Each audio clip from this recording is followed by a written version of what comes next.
Welcome to Social Media as Easy as 123, brought to you by the Connecticut T2 Center. I am happy to welcome our guest presenter, Adam Howell.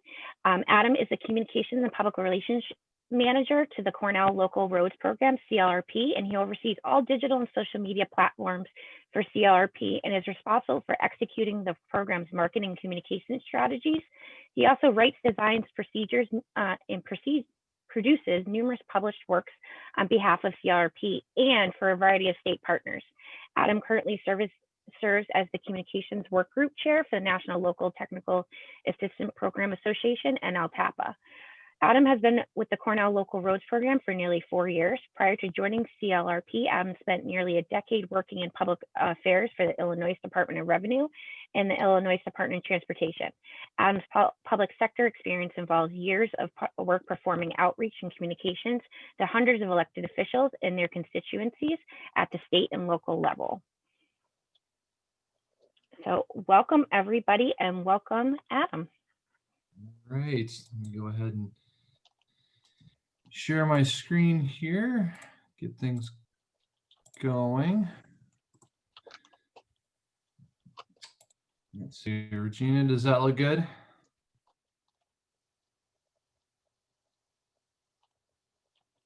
I think you're good. All right. Oh, I'm sorry. No, you're on presenter view. I'm in presenter view. Okay, I'm sorry. All right, let's bear with me, everybody here. How about now? Yep, got it. We're good? Yes, sir. Okay, sorry about that, everybody. I was, I do a lot of the Zoom webinars in background for my program at Cornell, and there's always something, especially at the beginning. So, thank you all so much for having me here today. Thank you to Connecticut LTAP for bringing me on to talk about a subject that I think is a lot of fun. Something that we can all learn a few things from, and go over some ways to have some hone in on some objectives and learn a little bit about how social media can be used for local agencies. I do hope that you all ask questions. I've got a lot of material here. We may not get to all of it, but in my opinion, the most important thing is that we can get some questions in. So please feel free to ask me questions anytime. Break in. I'm here live for all of you, so I really want to learn about what you know about and answer as many questions as possible.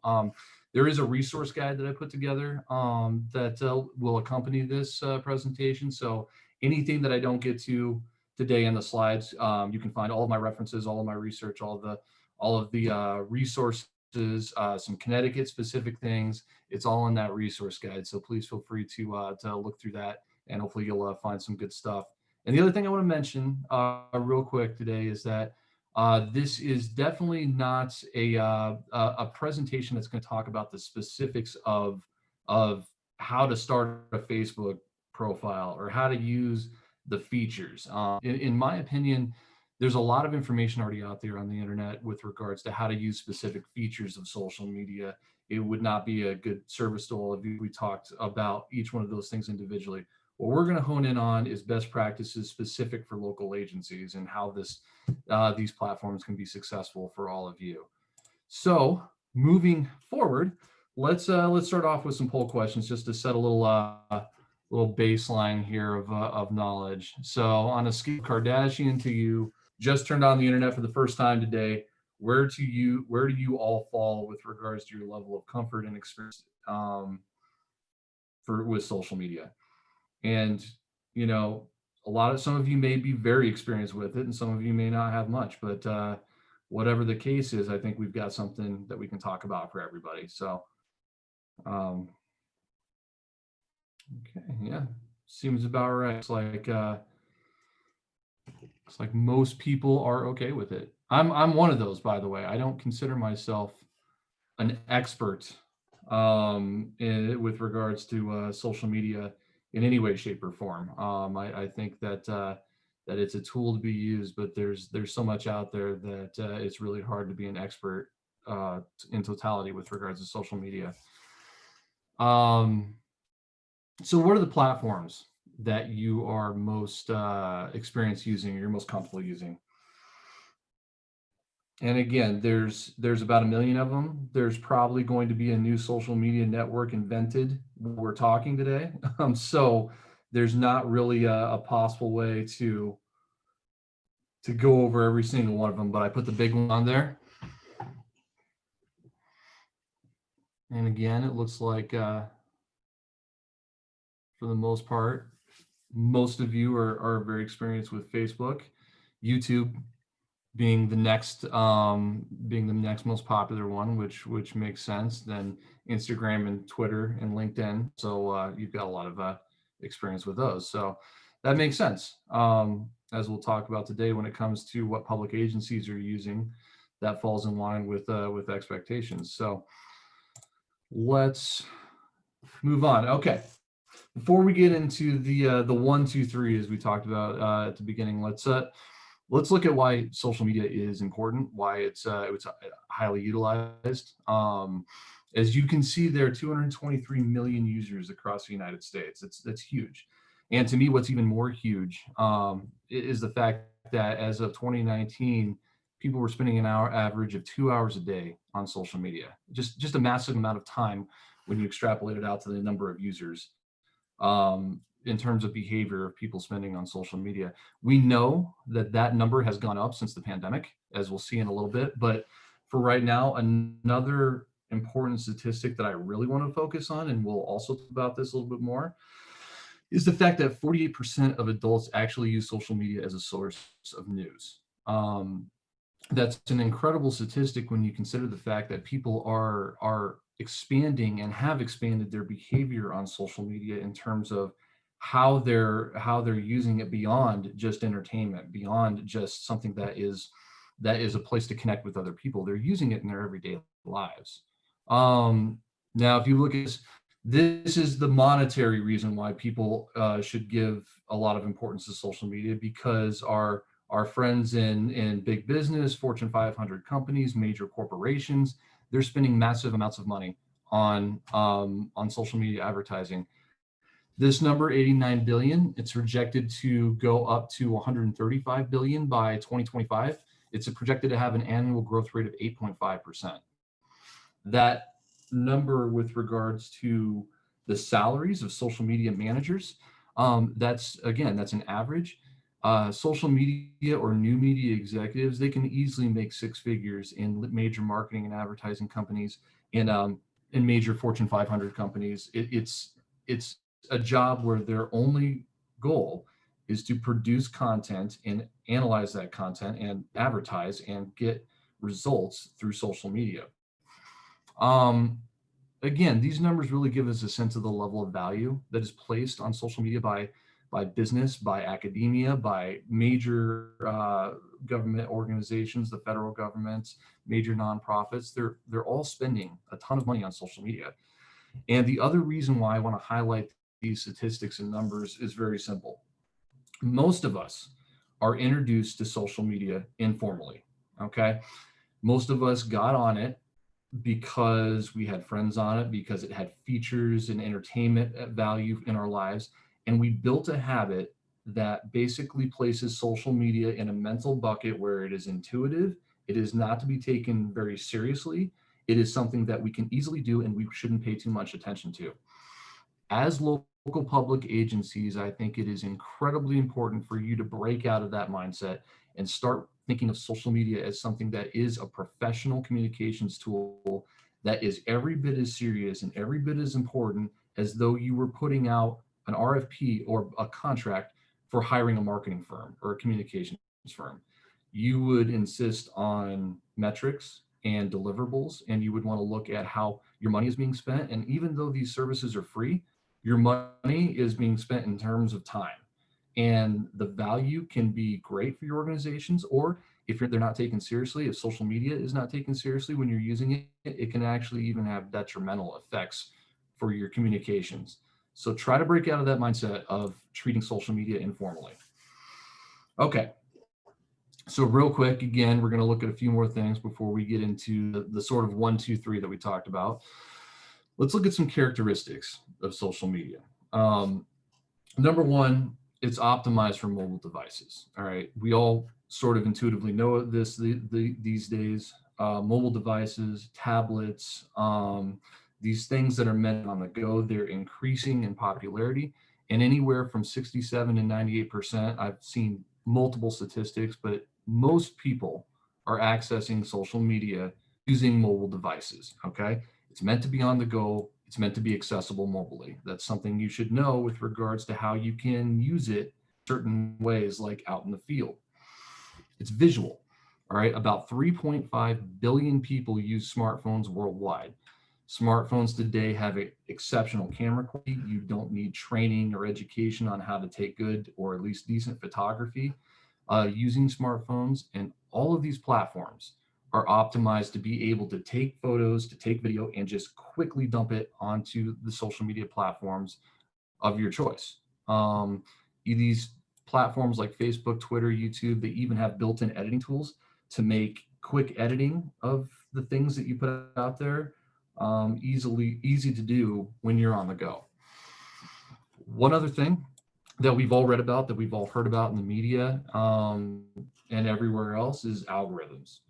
Okay, algorithms seem like these mysterious, ambiguous things that kind of have their hand in everything that has to do with social media. But what they really are is they're curation tools. Okay. There's too much content on social media for you, even in a small network, to be able to see it all at one time in the news feeds that social media networks produce. So we have algorithms. Algorithms are important to be aware of because they're important for you to have in your mind what makes them work when you're putting out content. So there are certain variables, and they differ depending on the network, that inform the algorithm what you want or would want to see. So some of those variables include recency, meaning how recent is that content been posted by somebody else. Relevancy, have you engaged with this content before, or is this something you have shown the network that you would normally like? Peer interactions, do the people that you're friends with or that you connect with on social media, do they interact with this type of content? User engagement, so popularity, is something very popular overall? And then basically also just who shared it. If it's something shared by a friend of yours or a partner organization, a family member, you're more likely to see it in your news feed. This is important for you to understand whenever you're sharing content that you want to get in front of your users' news feeds. So just keep those things in mind. A couple other things. Now, again, this is a presentation that is geared towards local public agencies. All right. So let's back up and look at some of the ways that the population or local community citizens evaluate local agencies and government in general. All right. Perceived accountability, perceived transparency, and perceived responses. These are metrics that are studied in research, and I've got my citations in the resource guide. But they all relate to trust. Okay. Now, social media is an amazing tool to elevate your status across all of these metrics with your local community. All right. Perceived accountability. Social media is direct to citizen, and it is out there for all to see. It can be challenged by anyone when you put something out there. Okay, it comes from the horse's mouth. It comes from you directly. It's not filtered through a press release, not filtered through a news organization. It's not filtered through an attorney. Maybe sometimes things people put out should be. But the point is that an open forum is something that leads to accountability because people can call you on things and you have to respond, or you should respond. It elevates perceived transparency because, again, it is not being filtered. It's something that creates engagement, and great engagement creates awareness, and awareness builds the perception of transparency.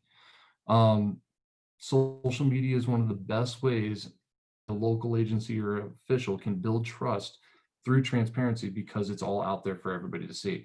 And then I think one of the most important things about social media, especially when it comes to local agencies who are out there in the field, is that it can engage in a responsive manner, meaning that you can put something out there immediately after an event has happened. We know that public works professionals are first responders. Okay, in many cases, they're the first on the scenes to many types of weather events or road damage, a washed out bridge, anything like that. You can you can connect to the public and inform them of these things immediately on the scene through your mobile device, as long as you have a connection, and provide updates, which allows you to be incredibly responsive to any situation that may occur. It also, as long as you're monitoring it with some frequency, it allows another portal for you to respond to citizen concerns directly through a social media channel. And everybody can see your responses in general, and if you're using a public post. So social media can increase all of those metrics and really help you build a level of trust, which is what they all relate to, with the community you serve. Okay, so why is right now a particularly good time to consider using social media? Everybody probably saw that coming. COVID-19. COVID-19, the pandemic, is a crisis that has dramatically changed people's behaviors and their living situation, their work situation, somewhat maybe for good, but certainly over the past year. It's a healthcare crisis. It's an economic crisis. It's a crisis that has caused people to be forced people to stay at home. Vacations, the entertainment industry, a lot of those things have been canceled or shut down because of the pandemic. So people's world it's constricted. Okay, it's become much more local. People are searching for information on a local level more than ever before because they're constrained to their homes and their local communities. This makes using social media, and as we looked at before, people are using social media to find news. This means you have an amazing opportunity to use social media to actually interact with and give people meaningful information that they're looking for about their local community, because that's where they're at right now. Few more statistics before we get going into the sort of 1, 2, 3 of how to use social media. Number one, local officials, local government has a high degree of trust. We know this from studies and from research that has been done, a lot of polling. There's a higher degree of trust for local public officials than any other level of government. The pandemic has, as I mentioned before, helped elevate that. 70% of social media users in the United States feel that posts from public officials have been helpful in the coronavirus situation. 67% of survey respondents say that they trust local government to provide accurate information. And then around 46 to 51% of US adults are using social media more since the outbreak began. So when you put all this together, people are looking for news on social media. They trust local government officials more than other sources of information, especially in terms of emergency situations and pandemic information. And they're looking for information, or they're using social media much more. Okay, so in general, the user behavior has gone up. So it's a good time to try to gain some advantage by using social media or incorporating it more and more professionally into your communication strategies. All right, so looking at the 1, 2, 3 of things, the first step in utilizing social media effectively as a local public agency has to start with setting goals and choosing the right platforms for use. Okay, there's always a planning element that goes into any communication strategy, that goes into any major communications effort. All right, and goal setting is at the central part of the planning that you need to do. So why do you want to set goals? Well, this is part of what I talked about treating this as a professional tool. You've got to set goals so you know where you're going before, so you can figure out how to get there. All right. Too often people get tied down in features. They get tied down in engagement. They get tied down in things like building likes and followers, but they don't really focus in on what those things are doing for them.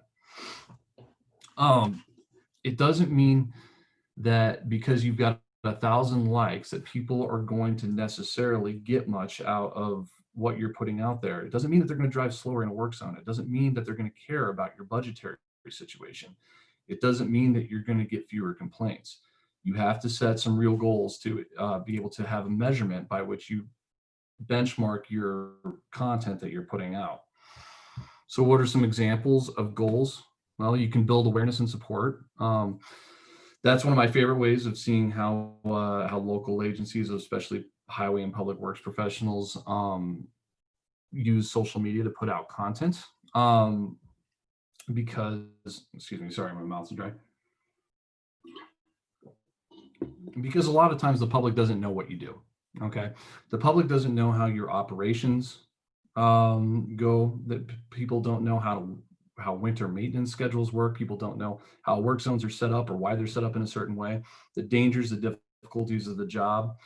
You can build an awareness support by humanizing and really connecting what you do as a public agency to the wider public at large. Building awareness can lead to support in a way, like I said, by humanizing your work and by letting people know that what you're doing is in service to them, and you're doing it under incredible pressure with a lot of constraints. Increasing compliance is another big way that you can use social media to achieve a goal. Obviously, safety. Safety is the most important thing that you might do when it comes to putting out information on social media. One of the most popular social media campaigns that you're probably all familiar with are my mommy and daddy work here campaigns. You've seen with the sort of information that really humanizes the people working in very dangerous work zones. That we've seen those in commercials, but that also was a campaign that had a wider social media element to it, and it was incredibly effective because studies have shown that particular communication campaign did help increase compliance by humanizing the people who are working in one of the most dangerous situations that a person can possibly work in. So those are good examples of goals that are outward. But another thing that I want people to consider when it comes to making social media goals for local agencies is that social media is a dialogue. You can use these platforms to learn about the concerns of your own public, about the people you serve, your communities. So another good goal of social media is to incrementally use it to touch base with how people think you're doing your job, what they think you should be using social media for, what misconceptions they have. Learn about the public that you serve. And you can do a lot of great things like ask people to send you questions, ask people to post photos of things, ask people, do a live broadcast and have people put comments in the live broadcast comment page. There's a lot you can do to learn about the public you serve. And by the way, all of those things, whenever you're asking somebody's opinion, whenever you're engaging outward with your public, you're going to build those key metrics of transparency and accountability. You're going to build that level of trust with the public, and they're going to really appreciate it. So that's another goal that you can sort of you can key in on when it comes to putting out content. Hey, Adam. Yes. I just wanted to bring up an example of what my town has been doing with their social media webpage for public works. On Facebook, since, with the pandemic, people haven't been able to go to town hall meetings and such, they started doing polls, and you can create polls through Facebook. And one was a big thing was about bulk pickup. So they actually put it out on Facebook, and they wanted to know what times work best for the public and such. So they found that they were starting to get better information and data through just going directly to the public and asking them. That's one example. Yeah, and I've seen that too in a lot of ways where people tend to have more candor through social media. They feel more free to voice an honest opinion. You may not get as much out of like town halls because people a lot of times won't like standing up in public, but in front of the public, but you can learn a greater detail. I think that's a great example because I've seen it happen in a lot of ways where people use social media and they learn more about the public than what they expected. and they can really pivot their operations that way. So yeah, that's a great example. Um, a few other small aspects of goal setting that I want to go over real quick. Think of your goals in terms of long-term and term. Long-term goals would be those universal metrics of building awareness, building a better sense of compliance, having fewer complaints and things like that. But keep in mind about short-term goals. An advantage of short-term goals is that you can oftentimes tie them to a calendar. You can tie them to certain events. Maybe there's something locally, around the holidays or something like that, that you really want to get things out. Maybe there are informational campaigns that others are doing. For instance, last October was Public Works First Responder Appreciation Day. So I have a calendar of a whole bunch of days like that. And the benefit is that I can communicate things that I know my audience wants to hear about and appreciates, but also I can piggyback off the things that other organizations are doing. So the American Public Works Association, they'll have their own days that they promote on social media. The FHWA, state DOTs, Wisconsin has a winter maintenance, or they have a snowplow driver appreciation day. These are things that you can just take and share that other people are doing, and they're impactful and they're well done, and they're short-term goals that you tie to what we would call a campaign in the communication space. So keep a calendar, be aware of certain things that are important to you, and focus in on some short-term goals that you can get things out there about. Okay. We're not going to talk too much about specific platforms other than the fact that you need to, when you start, take a moment to reasonably assess your goals in relation to the platforms that you use and how or which platforms are best for you to get content out that can achieve those goals. Obviously, Facebook is going to be, and we saw this from the poll earlier, obviously Facebook is going to be the most familiar of all the social media networks. Everyone from an 8-year-old to an 85-year-old knows how to work a Facebook account. It's ubiquitous. People are used to it, familiar with it.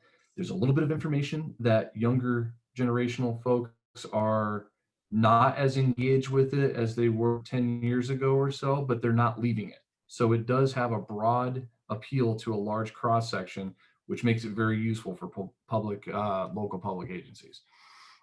Twitter, very specific. It's good for short bites of information and has a smaller usership. And it's a lot of times I find it useful for interacting with larger organizations. Again, the APWA is a great example.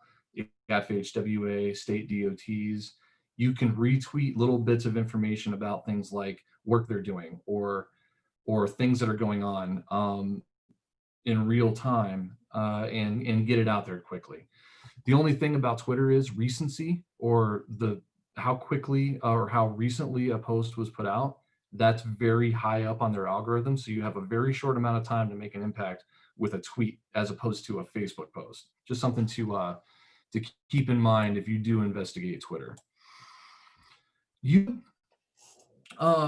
Video is oftentimes intimidating to people. You may not feel that you're ready for something like YouTube, but I would say that it is important to start to learn about the platform now. 82% of all consumer content, consumer internet traffic in 2022 will be video. That's 15 times higher than what this statistic was in 2017. All right. The future of the internet is video. That's a fact. That's a trend line that we know is going up, and it's accelerated since the pandemic.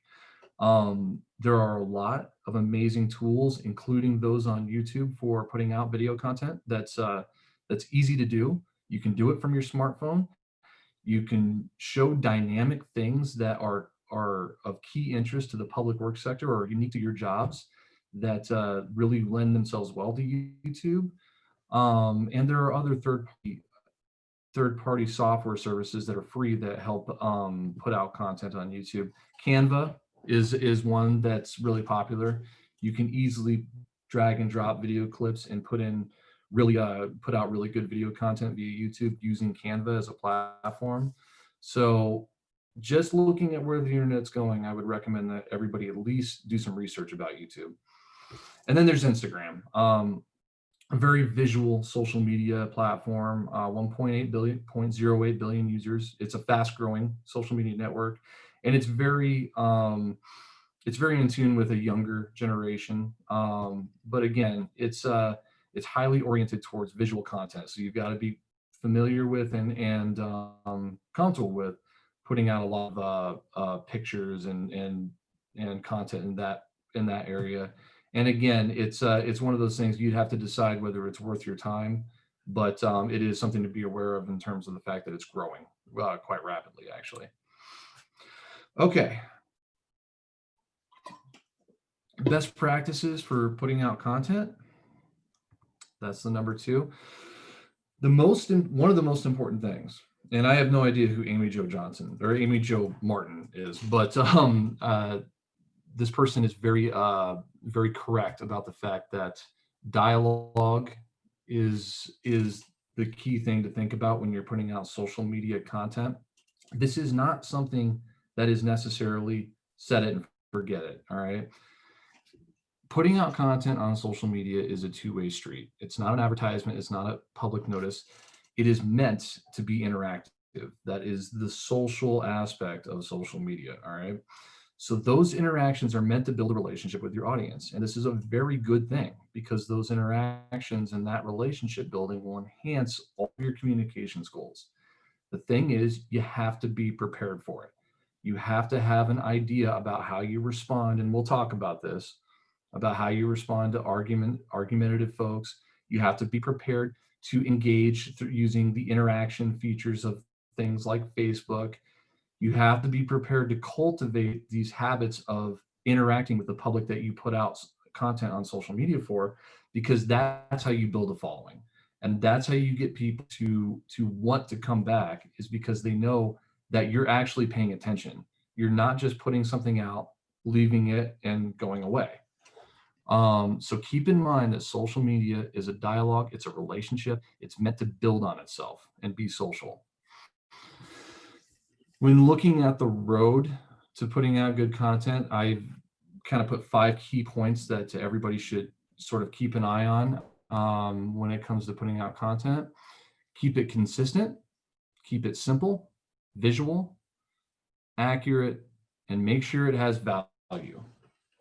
We'll talk about the first 4 individually, but most importantly, I want to hone in on this concept of value, because that is one of the most important things with regards to putting out social media content. Is it has to impact either your goals or your audience needs in some way. Let's put it this way.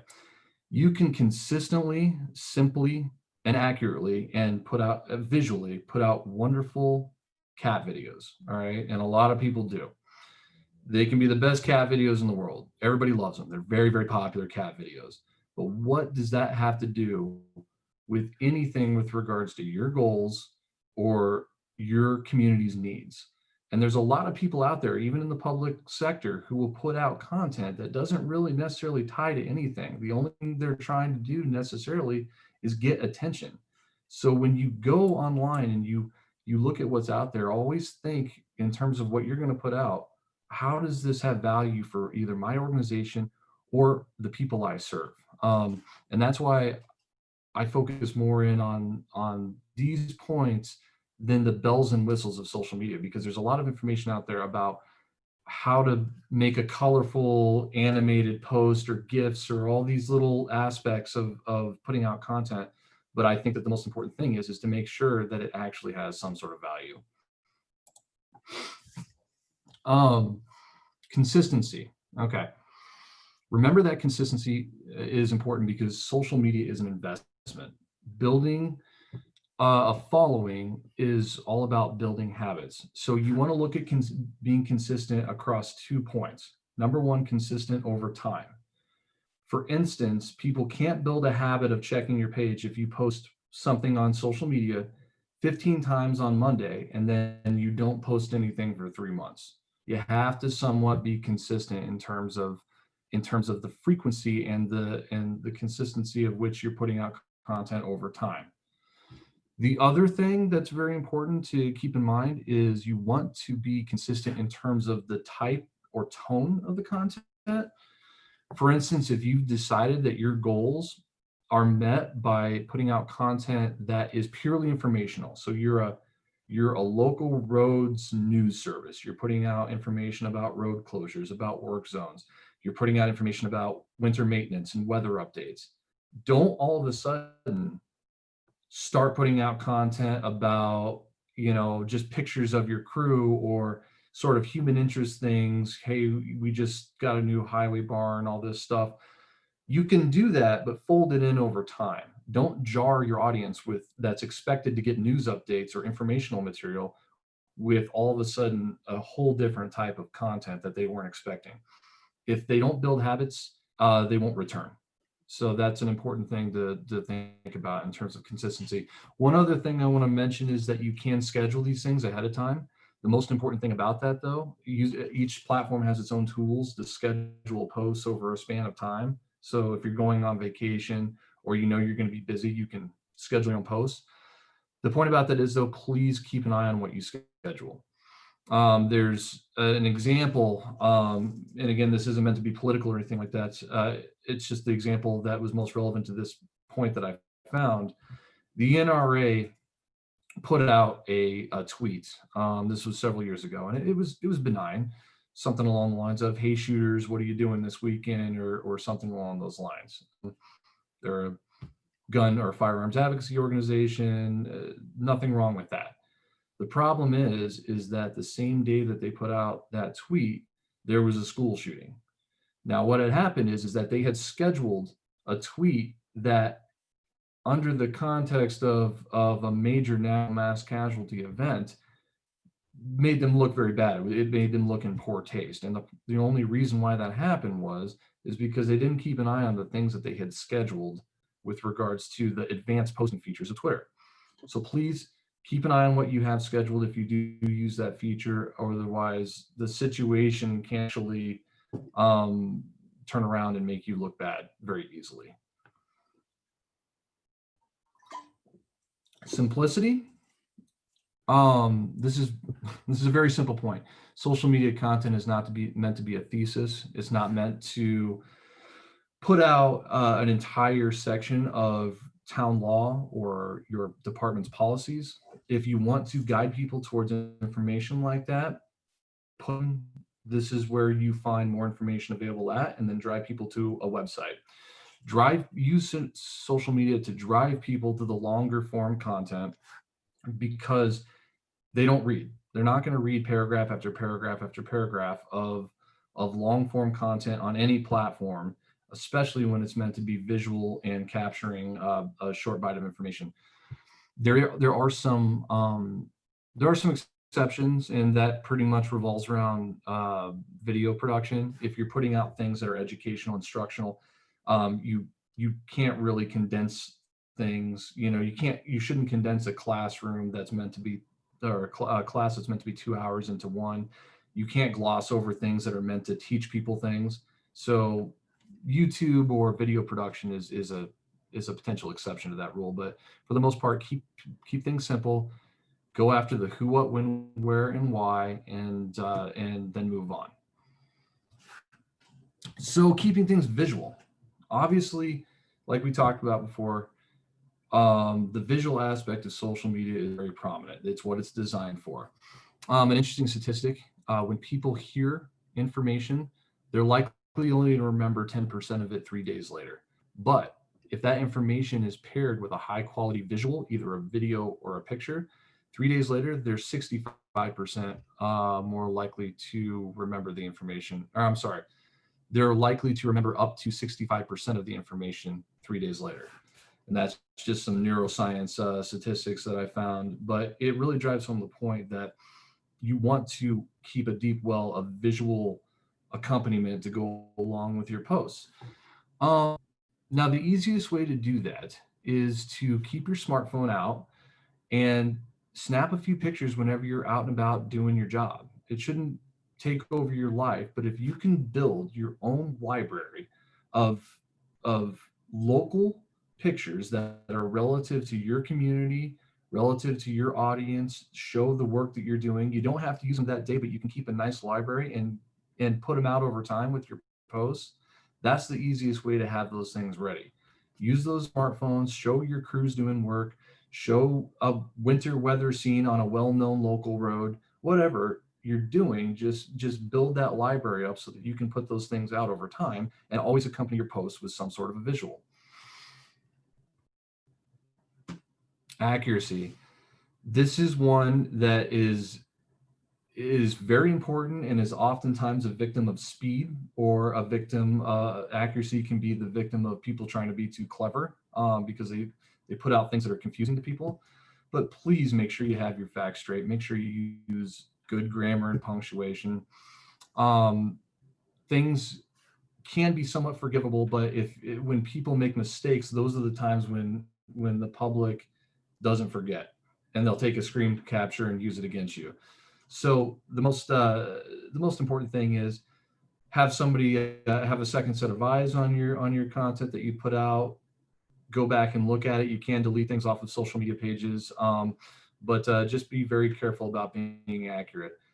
There's one other point to accuracy that I think is related, which is the use of humor. Just remember that humor, sarcasm, irony, those styles of communication, they don't necessarily translate very well to static platforms like social media. Even video recordings, if you're trying to use humor, can sometimes miss the mark because there are nonverbal cues that we all have in our brain makeup that allows us to actually understand what somebody is trying to communicate. Those things are all lost whenever you're filtered through an electronic medium. Connecticut, the T2 Center actually put on a great or sponsored a great presentation a few months ago about effective public speaking. And I watched it and I asked the presenter, what about humor in public speaking? And he says, and I thought this was a great response, if you're funny, be funny. If you're not, don't try to be. I would take it further with social media and say, even if you are funny, be very careful about trying to be funny, and be very careful about how you go about it on social media, because you can get yourself in a lot of trouble. That's where a lot of people get pushback on social media, is through their attempts to use humor. So when it comes to accuracy, here's a couple, here's a quote by somebody who unfortunately was left behind by the public education system. And that obviously lived on forever and ever and ever. And I'm sure it's been brought up to them many times. Here's another one. Now, this person probably used spell check and, came out great, right? The Caesar salad from McDonald's is excellent. Those are great examples of people that put something out and didn't think about it and didn't check it and weren't accurate, and now it's there forever. So please be accurate. Finally, I lump a few things together here because this all ties to a point I talked about earlier about building a relationship with your audience and community, building partnerships and engagement, and creating value for a lot of different parties. If you work with other departments, other organizations, and you share their posts and they share yours, and you build a relationship, it's magnifying the impact of the content you put out there because you're getting the benefit of their network. So try to foster relationships locally. Try to foster relationships with certain engaged individuals. Share their content, engage with it, like it. If somebody compliments you, say thank you in a comment. You can oftentimes find other organizations that are on social media by just using that little @ symbol, by tagging them, essentially, and they will get a notification that you've done that. So reciprocation, interaction, these are the reasons that people come back to pages, because they know that they're getting a more of a relationship out of it. And when you build a dialogue and interact with your audience, they get that reason to return. Consumer marketing shows that the most effective strategy for putting out content, and this relates to for-profit companies, but I think it has relevance here, is what's called the 80-20 rule.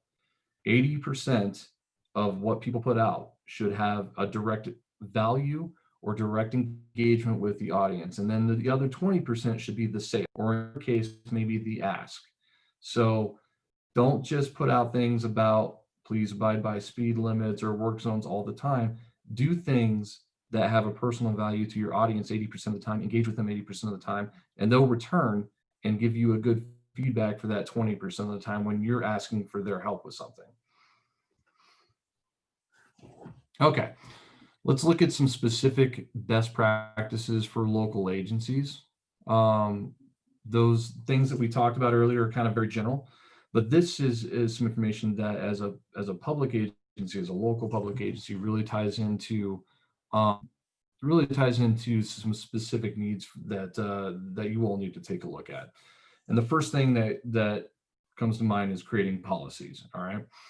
On social media, there are two types of policies. There's an external policy that sets the expectation for commenters and for people who want to engage with your page. And then there's an internal policy for your own staff and your own department to follow, so that there's an expectation about what can and can't be done in terms of managing your department's social media page.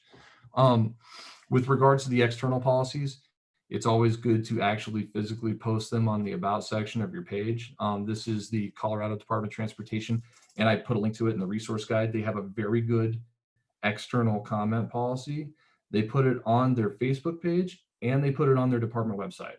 What they're trying to do is they're trying to set the expectation of what will and will not be tolerated. And this is how you get yourselves out of a lot of the arguments or the belligerent commenters that come to your page, because you can refer to this comment policy when you need to something down, when you need to block them. So some of the things you can put in it are things like no profanity. You can add that page administrator respond as time allows, but for more information, go to the department website. You can put in no hate speech. Page administrators reserve the right to remove any comment that violates this policy or ban any member for repeated violations. Those are the types of things that set up an expectation on your own on your department social media platform, because you have the right to police the content that is put out on your platform. And then the social media companies also have their own standards. Obviously, those usually revolve around violence and things like that. And they can come in and remove content as well. An internal policy, some of the aspects of those, by the way, in the resource guide, I highly recommend everybody look at this. I've got numerous examples from many organizations of internal social media policies. They're very good to have. They set up things like who has access to the account, what are the content standards, disciplinary actions, things like that. And it's a very good way to protect yourselves as you get into the social media space. Okay, talking about copyright and free use of digital content, as well as public records requirements. The basic tenets of copyright can be a little bit murky. Again, in the resource guide, I have a Cornell Copyright Center chart that goes over every little bit. But at the end of the day, if you're not going to use your own images or your own video or your own graphics, use things that are in the public domain and have Creative Commons licenses that you know are free use to share. All right. If you're not sure, don't use it. This is why I think it's always a better idea to have your own deep well of pictures and video that you've produced, because you won't get into trouble this way. Now, as a local agency, you're not making profit off of these images, but nevertheless, you have to be careful that you don't use something that is copyrighted, because you could be preventing them from making profit. It's somebody else's work. Keep an eye out for Creative Commons licenses, and I've put a lot of information on there. There are different types of Creative Commons licenses, including some that require you can use an image, but you have to provide attribution. And some allow you to use an image without attribution, but you can't modify it, things like that. At the end of the day, public records requirements likely do apply to information that local agencies put out on social media. I put a section from Connecticut state government in the resource guide, where they, on the state government level, they state that all social media content is available for public record. You should probably get used to following that standard. Now, what that means is that you have a duty to produce this information if it's requested through a Freedom of Information Act request. The problem is that your information is hosted on somebody else's platform in somebody else's servers. Now, I'm not saying Facebook is going to disappear tomorrow, but you may want to look into a process of archiving the information you put out on Facebook or Twitter or YouTube on a regular basis. There are third-party companies that can help you do this, or you can learn how to do it on the platform itself. There are ways in which Facebook and Twitter allows you to download the content you've put out and archive it for your own use. I put some of that in the resources page, but it's important to get into the habit of doing. Okay, dealing with negative interactions.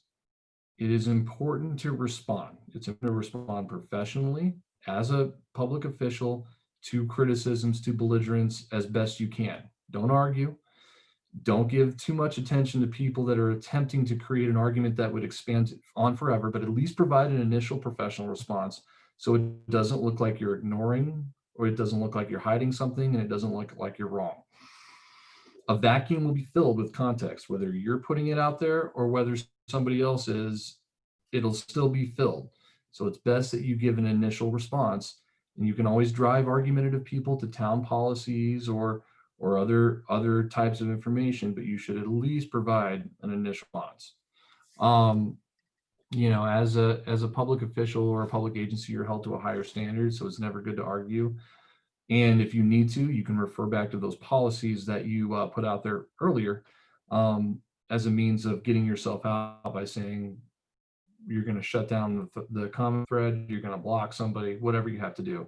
But at least you gave a good professional initial response. I'm not really much into telling people what to do with their own, First Amendment rights on their own social media accounts. Just, it's important to be aware that other people will, as a public official or as somebody who works in a public agency, if they're really intent on doing so, they will look up your own personal page, and they can use things that you put out there against you in conversations, take screenshots.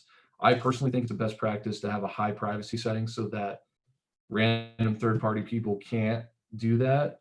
That's your own decision, but you need to be aware that people will. What you put out on your own personal social media will not necessarily be distinguished between your personal and professional role. And it's important to keep an eye on that. The other thing is keep your social media pages secure. Maintain control over passwords. Make sure that you have good passwords. People get hacked all the time on Facebook, on Twitter. It does happen, usually because of poor password hygiene. So make sure you have good passwords, you have good logins, and make sure you know who has access to it and that they're following the standards that you set out in that internal policy that we talked about earlier that you should all have. Okay, so the third item is one that's oftentimes overlooked. It's track your progress and building on your strategy. We've got a few minutes here. I would like to go through this just a little bit on progress tracking, and then hopefully we have time to get to one or two examples of others that we can look at and evaluate. So why track your progress? There's a lot of complexity in social media data analysis. There are entire jobs that are based around this, people that do this for a living. I'm not saying that you should involve that much time or effort in terms of tracking your progress on social media and analyzing data, but you should have a few simple measures by which you know whether you're achieving your goals, whether you need to make changes, and whether you have opportunities to expand outward on your social media presence. So a few simple ways to track and evaluate your progress. All right, there's the platform data, and then there's your own data. Platform data is available across all social media networks, Facebook Insights, Twitter Analytics, things like that, where you can look over a span of time and look at things like when you got more engagement on a post, when you got more followers, what posts were very popular, how month over month you've been doing in terms of your overall engagement and popularity. Those are some simple analytics that are provided by the platforms themselves. But remember, that doesn't necessarily tell you whether you're achieving your goals at a local level. You need to look at some of your own data as best as you can. Maybe it's anecdotal, by the way. Maybe you just jot down things in a notebook, but have your call complaints gone down? Have you noticed fewer questions about things like your winter maintenance operations? Have you seen more positive interactions? Just like I said, maybe quarterly, maybe annually, keep a log and try to gauge whether this is working for you. And then you can go further and try to see if you need to make changes, or if you need to make adjustments, or if you need to increase what you're doing. Just remember that there's a lot of data traps out there. The most popular one is correlation doesn't equal causation. Just remember, if you post something on a Tuesday and it for some reason was very popular, that doesn't mean that every time you post on a Tuesday, you're going to have a lot of engagement. And again, popularity doesn't equal accomplishment. Just because you're putting out stuff that is popular, maybe it's popular from people in Uzbekistan. Maybe you're getting a lot of engagement from people that don't even live in your community. Try to understand whether that popularity is translating to an actual on the ground accomplishment for your goals. And then once you get more used to things, you can build out your social media toolkit. You can involve more networks. I put this in the analysis section because for those of you who are just starting out and getting used to the basics, it's important to focus on those basics first, and then you can find more resources. I've got a lot of them in the resource guide I put together, but there are things like Hootsuite and Sprout Social. If you start to incorporate multiple networks like Twitter, Facebook, YouTube, Instagram, if you start to integrate a bunch of things into your social media portfolio, these third-party software companies can help you manage them easier. You can cross-post across them all. You can look at your engagement in one dashboard. They're good for managing a large social media presence. And then there's a lot of free use resources that we've talked about already. Pixabay is a great place to get free use images, high quality ones. Canva is a great place for producing all sorts of digital content. And they have like I said, they have a free version that's really easy to use. There's a lot of free video editing software. I put some in the resource guide. And then another thing that you don't want to overlook is large associations and large nonprofits and large government agencies. They oftentimes post publicly social media toolkits, things that are free for other people to take and use.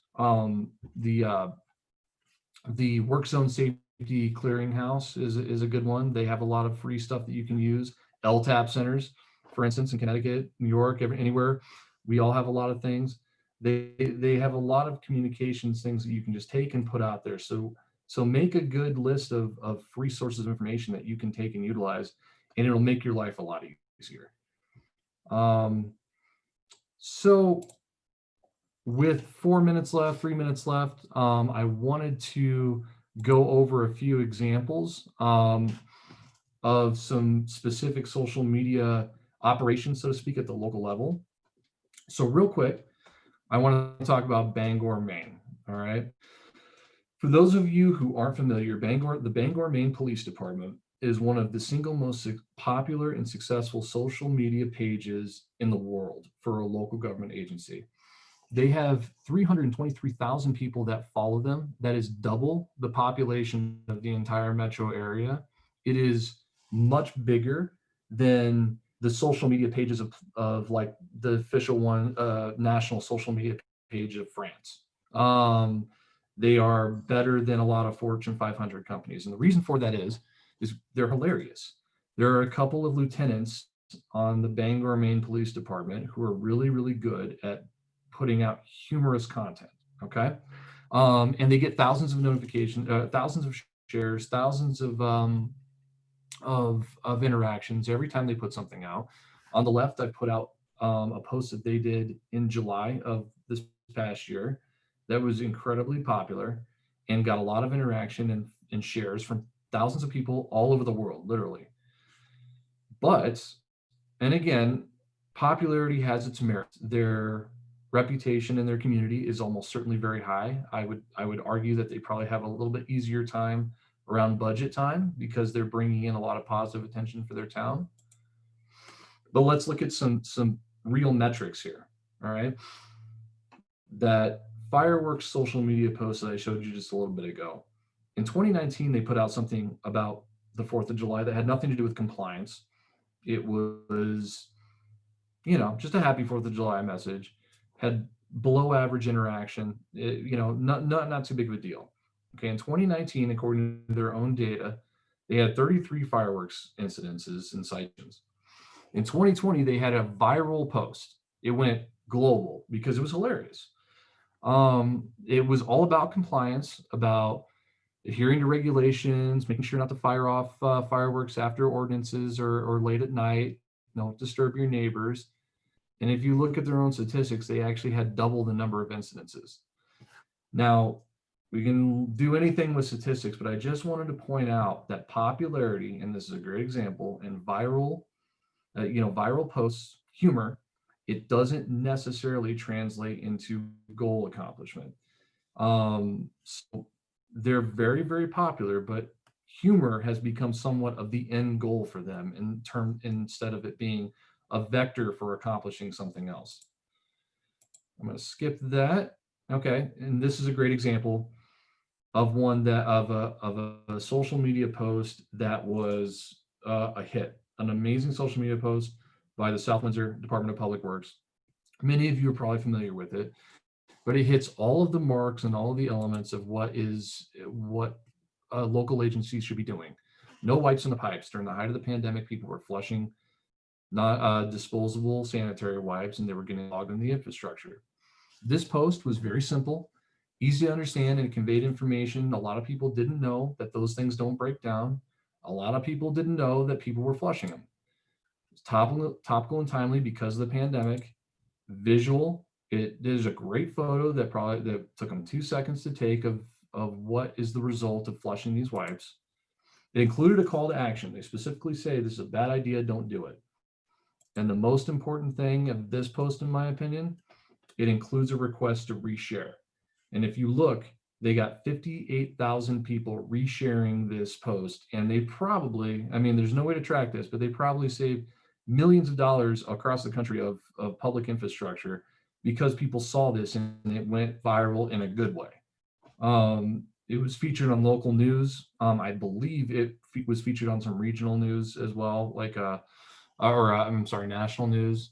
But it just is an example of a social media content post that really hits all the marks of what a local agency can and should be doing. I had more, Regina, but I know that we're about out of time. So I'm going to say thank you. And if we have a few minutes for questions, I'm happy to take any. I know it's a lot to go through in a short period of time, but I'm happy to answer any questions. Well, and I just also want to bring everyone's attention over to the chat box. Not only did I put the resource and reference guide up there, Adam and Marilee Lafon from the T2 Center from the University of New Hampshire wrote a really great article. Why now is the perfect time to add social media to your communications toolkit. I also put that in the resource in the chat box for you to view. And just want to know, is there anyone here that has any specific questions? We are getting some great information. Thank you. Is everyone good? All right. Well, Adam, you did a fantastic job. Thank you so much for coming to Connecticut and bringing your expertise. I know that there's a lot of local agencies out there that really want to start getting social media up and running. So again, so they can have that interactive feedback from their communities. So thank you so much for bringing your expertise to Connecticut. And that's it. We're good. And Thanks for having me. I really appreciate it. And if anyone has any follow-up questions afterwards, you can email me, and I will, if I have to ask Adam for some information to answer it, but I am available at any time to help you out with any of your questions. Okay. Thank you so much, Adam. Thank you, everyone. Have a great day. Thank you, everyone. Thank you. Take care. Bye. Thanks, Adam.